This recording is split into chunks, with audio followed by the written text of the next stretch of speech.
விடாம விவசாயிக்கு போட்டு நாட்டை காப்பாத்து காப்பாத்து. நேரம் ஓடிட போகுது. ரொம்ப முக்கியமான இது நம்ம ஆட்சி முறை. உன் மகன் சொல்லும்போது, உன் அண்ணன், உன் சித்தப்பன் சொல்லும்போது என்ன தரான் தெரியுமா?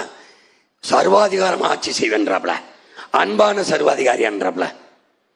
அன்பான சர்வாதிகாரமாக தான் ஆட்சி நடத்துவேன், வேணும்னா எனக்கு ஓட்டு போடு, இல்லைன்னா என்னை விட்டு.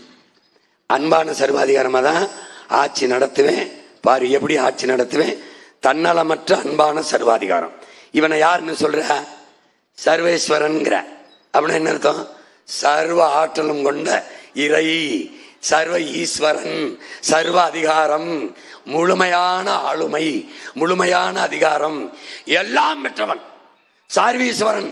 சர்வேஸ்வரன் என்ன கேட்டாலும் தீர்த்து வைப்பான். இப்ப சர்வாதிகாரம், நீ என்ன பிரச்சனைனாலும் தீர்த்து வைக்கணும், அதுதான் சர்வாதிகாரம். புரிஞ்சிருச்சா? அந்த ஈசனின் பேரை முன்னாடி நிக்கிறேன், நீ என்ன கேட்டாலும் சரி பண்ணு. இந்த பாரு, தமிழ்நாட்டு அரசு முத்திரையிலிருந்து மாத்திரண்டா, டை இதுல இருந்து மாத்திரண்டா, முத்திரை மாத்திரம். தமிழ்தாய் வாழ்த்து இதுவரை பாடினதை தூக்குறோம்டா, வேற பாட்டுறா. அதுல திராவிட நல் திருநாடுன்னு வருதுடா, அந்த நாடை தூக்கி தெருவோடு போட்டு வேற தமிழ்தாய் போடுறோம்டா. தம்பி, ஒன்னுல இருந்து இல்ல, புள்ளியிலிருந்து ஆரம்பிக்கிறேன்.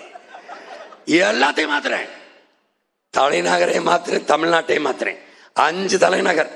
உனக்கு கோயம்புத்தூர் ஒரு தலைநகர் வைக்கிறேன், ஈரோடு, திருப்பூர், சேலம், அதுக்கு மையா தொழில் துறைக்கு ஒரு தலைநகரம், நிர்வாகத்துக்கு திருச்சி, கலை பண்பாடு துறைமுகத்துக்கு கணினிக்கு சென்னை, கலை இலக்கிய பண்பாட்டுக்கு மதுரை, மெய்யியலுக்கு வழிபாட்டுக்கு கன்னியாகுமரி. 5 தலைநகரம்.